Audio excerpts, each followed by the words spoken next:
I am Danny Otto. Welcome into another episode of That Recap Show. Now, before we get into the episode, just want to issue major Star Wars galaxy level spoiler alert ahead. We are going to be going over everything that happened in the first 3 episodes of the Andor series. So if you haven't checked those episodes out, you may want to pause this video, head over to Disney Plus, watch all 3 of those episodes, and then come back and enjoy the breakdown. Now, with that out of the way, let's start the show! Poppin' Off presents That Recap Show.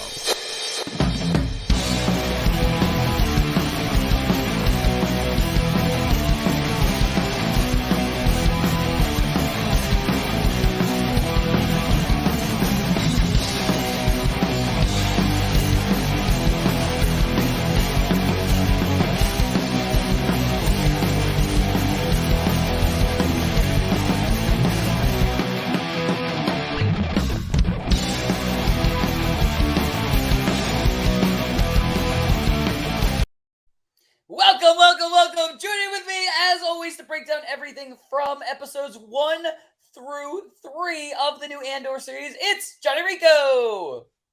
Shoom, shoom. We didn't have any force sensitive people. We didn't have any Jedi. We didn't have any of that. No, you did not. None. We may not have any of that.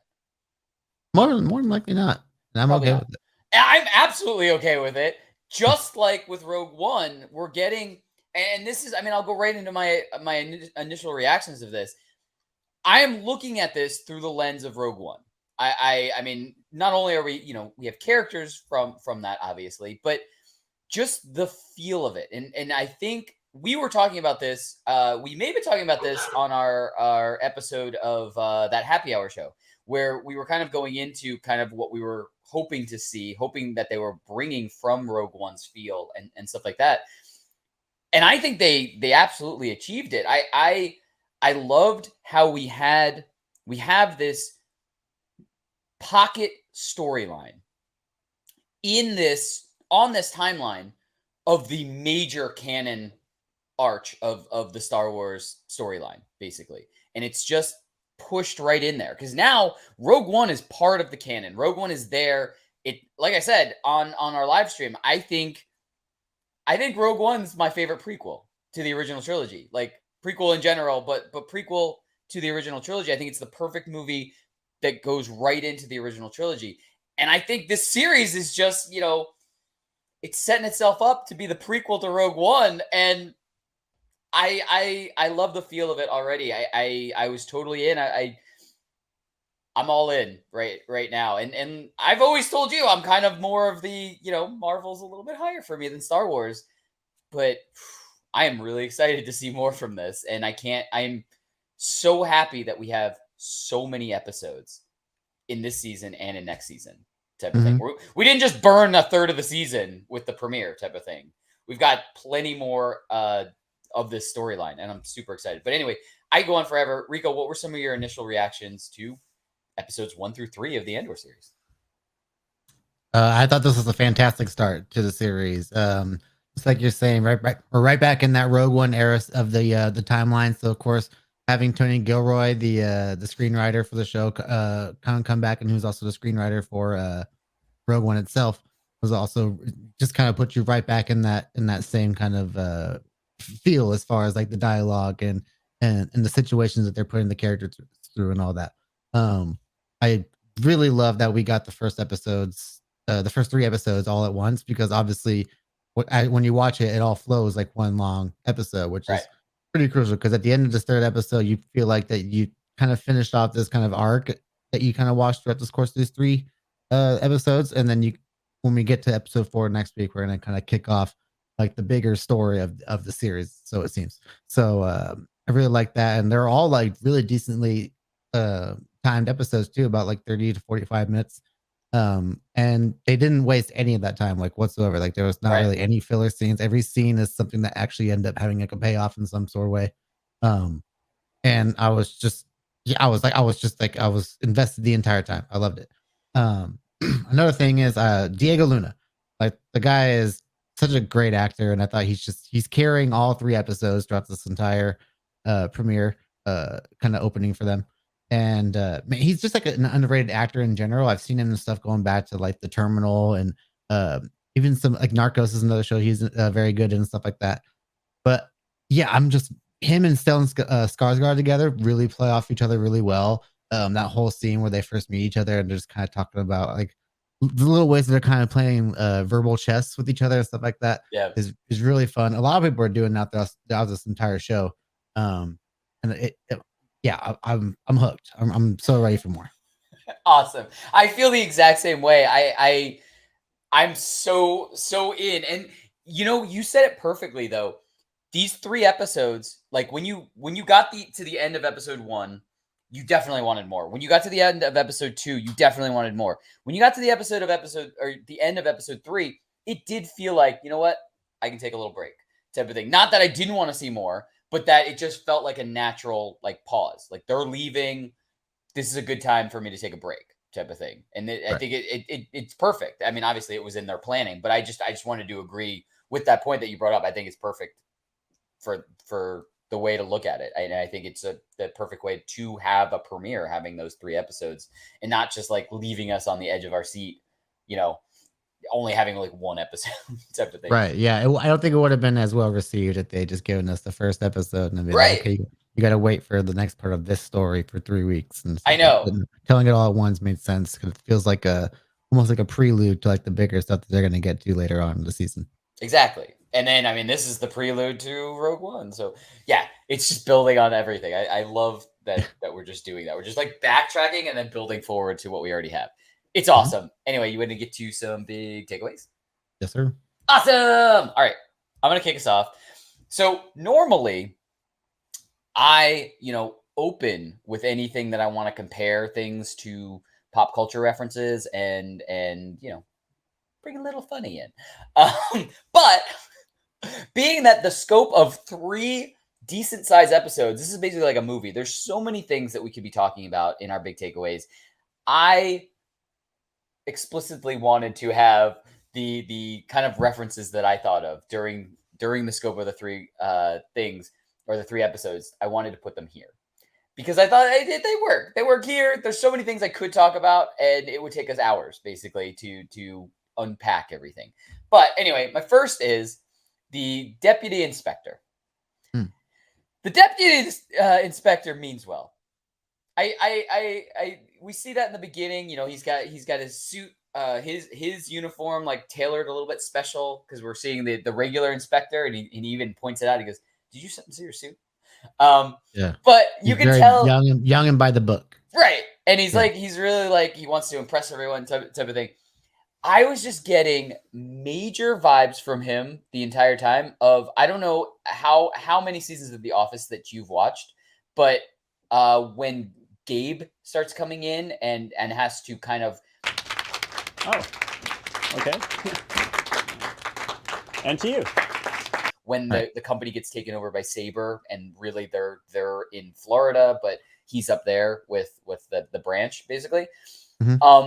But down to the very it's super major comparison when the deputy inspector was giving that little speech when they were on the ship going to try to hunt down Cassian, and he gives that little awkward speech, and everyone was just kind of like looked around. I was like, okay, that was straight up Gabe from The Office. Like, shut up about the sun. Shut up about the sun. If somebody had just turned and looked to the camera, I would have been like, that's our space gym. Like, it was just that. Like, it was just that awkward. Like, you could hear a pin drop. No one was cheering. Like, no, it was perfect. I had to say that is immediately what I thought of. The next was, and we were talking about this before we started filming, was in the opening of episode 1, I just got major Blade Runner vibes. Just like the feel of it, the rain, the really dark and grainy kind of, atmosphere and everything like that. I typed that out on my phone immediately. I was like, I'm getting major Blade Runner vibes right now.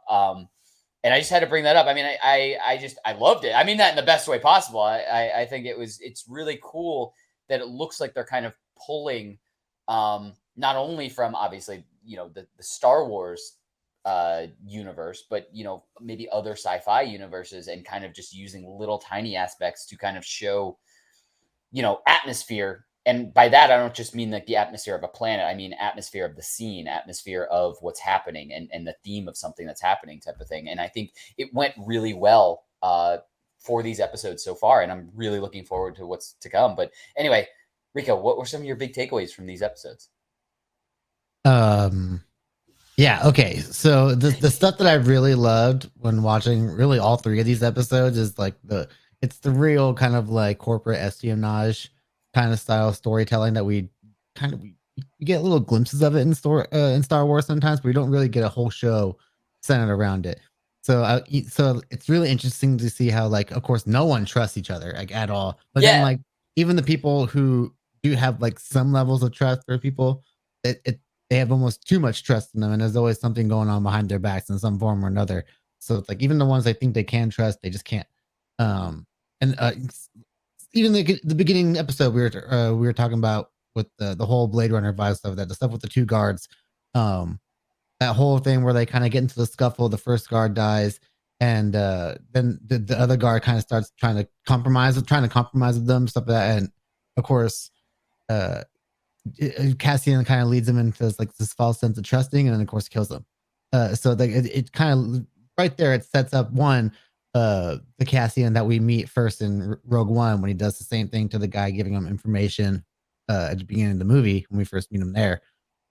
He just shoots that guy in the back, thinking like, no, it's gonna be okay, and then bam, shoots that guy too. So like we're getting shades of that character already from the jump. And even the stuff between like Bix and Tim, the guy who ends up being the rat, stuff like that. Like each one of them is doing stuff behind each other's back, and then of course they're upset with each other when, of course, that stuff is revealed to them. So it's really funny how like it's everyone's a hypocrite essentially, because they're all just lying to each other right to each other's faces, and then they're upset with them when they do get caught lying. So it's this whole thing. But that's kind of like the whole essence of what the whole rebellion is. Like, it's sometimes the good people got to do some bad things in order to get where they need to go. Yeah, I absolutely agree. And I mean, you know what? I hate to see, characters die, but Tim had it coming. Tim had it coming, and then the guy that killed Tim also had it coming. Everybody dies. Yeah, shout out to Cassian's homie who just like rigged up his ship real quick. That was awesome. I saw him. He was like walking away going. Kind of the only guy you can trust in the show, really, was that guy, because that guy is like, okay, fine.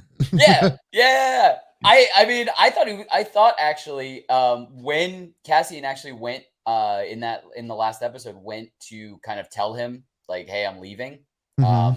Make sure you're taking care of like my adopted mother, like check on her. I'll leave money with her, type of thing. I just thought he was legitimately just going to ask him for more money. Like that's what I thought.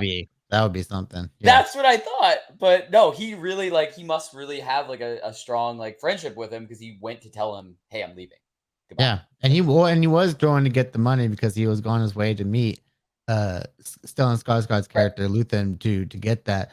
It was a 40,000 credits, something like that. He was getting quite a bit of money for that box. So that was also another great example of people not trusting each other. Just like the whole dialogue between those two characters was fantastic. Where he's just like, "What do you mean? Like, I'm gonna go, you know where I live?" And he goes like, "What do you mean? What makes you think I think you're gonna go back to your house?" So I was like, "Oh my gosh!"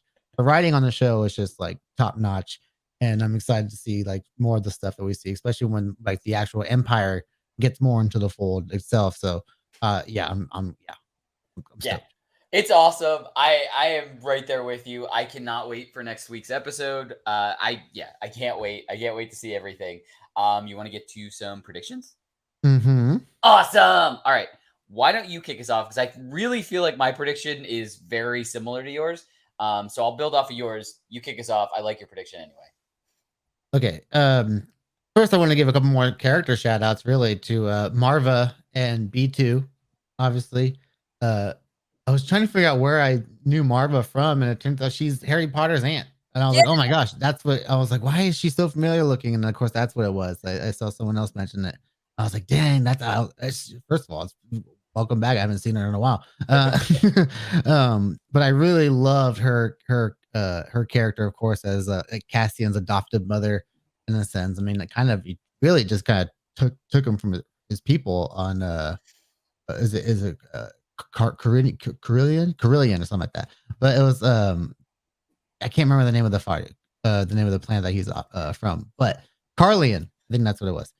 But the whole planet is like, holy moly, it's been ravaged by like mine gas essentially, and everyone's been poisoned to death, which was pretty wild to see. So yeah, like the whole setup of Cassian's younger life with his sister and stuff like that, and how the first scene we see him and he's like on the search for her. We don't really know what if that last time that he was on that planet was the last time he saw her, or if like there's something else that happens where he ends up seeing her again, and then there's another time they get separated, and that's why he ends up looking for her. So I'm really curious to see what kind of tie-ins we'll get into that storyline as far as like context and everything. But I really also like how they kind of used that to show how we got Maarva and Cassian first meeting. So you just kind of like stumbled in that ship, like, oh, he killed a Republic officer. So one that ship belonged to the Republic. Kind of like in that transition phase, I'm guessing, to the Empire after episode 3, if I'm not mistaken. But yeah, well, I guess Maarva was a separatist because he kept saying he was raised by separatists. So I think that might be the whole story behind that and Maarva herself. So I'm curious to see if we'll learn more about her in that way. Yeah, I am totally in agreement with you. Like like I said, I knew our predictions were going to be very similar, and I mean, I think it's really cool. One of the things I definitely wanted to, I don't even really have, exactly a prediction, because I mean, we know the end of Cassian's story. So basically, we're just kind of filling in the details between, beginning and end, because we know what happens in Rogue One. Spoiler alert: it's not a new movie. It's been out for a while now. But Cassian dies in Rogue at the end of Rogue One. Whoa! Spoiler alert. But my favorite part of these 3 episodes, and I'm not like an actual part, but just one of my favorite elements of these 3 episodes were how they wove the flashbacks in. And it was almost like as we got deeper into these 3 episodes, they were doing them even quicker. Because at one point, for a split second, I didn't know we were in a flashback. Like for a split second, I was like, oh shit, we're in a flashback now. Like it legitimately went like that. But I loved how they used that to tell backstory. We didn't just get exposition. We didn't just get like somebody reading like where Cassian was, or even having his adopted mother like say, I grabbed you from this planet. We actually got to see a glimpse of that really quick. And I think it was done perfectly like that, just giving us little snippets here and there and here and there to kind of answer some questions, but kind of, just fill in little bits of blanks that for things that are going to pay off later on in the season and later off in the series in general. And I really, really appreciated kind of the way that they were kind of letting the story unfold like that. It was just those elements throughout and in and out were almost like this is what the character's thinking about, and instantly you're pulled right back into reality type of thing. So we were going from thought to reality type of thing, instead of just getting this exposition of his past and stuff. So I really appreciated that. I really liked that, and I hope they continue to do that. Obviously, I don't want to a million flashbacks all the time, but when used right, like I think they did over the course of these 3 episodes, I think they're really powerful and I think they're really great. I do have one shot of the mines from his home planet. And this him and his people are going to look for. There was like a big commotion that happened. They were going to go check it out, basically. Yeah, right. And they were going to check it out and everything. And some gold people. Everyone was gold inside. Well, yeah, at first I was like, are these supposed to be like an alien species? And then as we kind of get closer and closer, it turned out that these people were just severely affected by the toxic gas of the mines. Because that's what they were talking about, was what happened to that planet, is that it's basically like no one's living there because of the gas anymore. You just blew my mind, because that makes sense, because when they grabbed Cassian, his adopted parents also had breathing masks. I just Mhm. figured that this was a different, like they were from a different planet and like they were like humanoid, but like they were gold. Like I just figured like that's what in my head it just clicked like that. I was just like, oh, they're from, whatever, a different planet, and they just happen to be they look like people, but they're gold. That's what I Right. thought. Yeah. Um, And another thing I really liked too was the end of the third episode when excuse me, that well, we get the kind of the cut back and forth between Maarva putting Cassian on the ship, which one everything's the whole technology thing is just completely foreign to him. He's basically lived off like a native land his entire life, yeah. and he doesn't even speak basic. So he's getting on the ship, and we're seeing the kind of cut back and forth shots of the back of his head looking out the front of the ship because he's being saved by Luthen at the same time, Yes. present day. So it's kind of cool that we're getting like this kind of almost like full circle moment with him when one in his youth he's being carried off to a new life there with Maarva, and then here we're going basically the start of his next journey of his life was going to be basically to help his life in the rebellion. So that's going to be really cool to see going forward. And I like the way they cut that at the end. It's really good storytelling, and the way they made this show was just top notch. Yeah, absolutely. I mean, we were going back and forth. Like that was a huge, like a very strong scene. And also the scene with Maarva before that when she's talking about like the sounds that are Yes. being made and stuff like that. And it's the silence when everything breaks loose type of thing.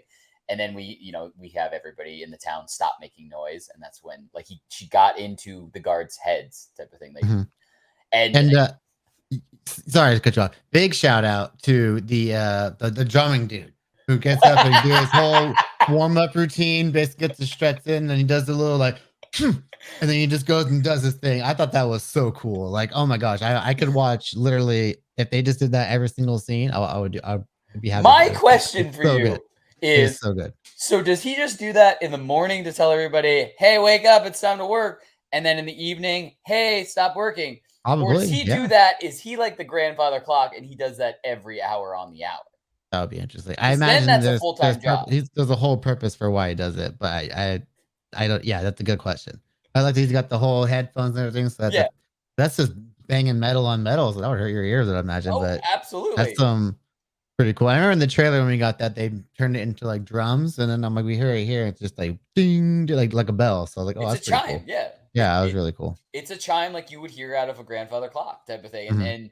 And that's why I'm like wondering. I'm like, does he do it every hour on the hour, like all That would day be until crazy. nighttime? Then I mean that makes sense though. That's if that's just his job. That's a full-time job, Mhm. basically. Yeah. But anyway, that's what we think. Let us know in the comments below. What did you think of the first 3 episodes of Andor? Are you super excited for, episode 4? It's almost going to seem like too short when we start getting these one episode at a time. I feel like it's just going to be like, "Oh, okay, where's the next next week." Anyway, and what were your favorite parts? Did you like the flashback scenes? What is going to happen with Cassian's sister, and are we ever going to see her and see if they're ever going to reconnect before the events of Rogue One, basically? And as always, don't forget to like, subscribe, and turn on notifications to hear about all of our video releases. Bye, everybody!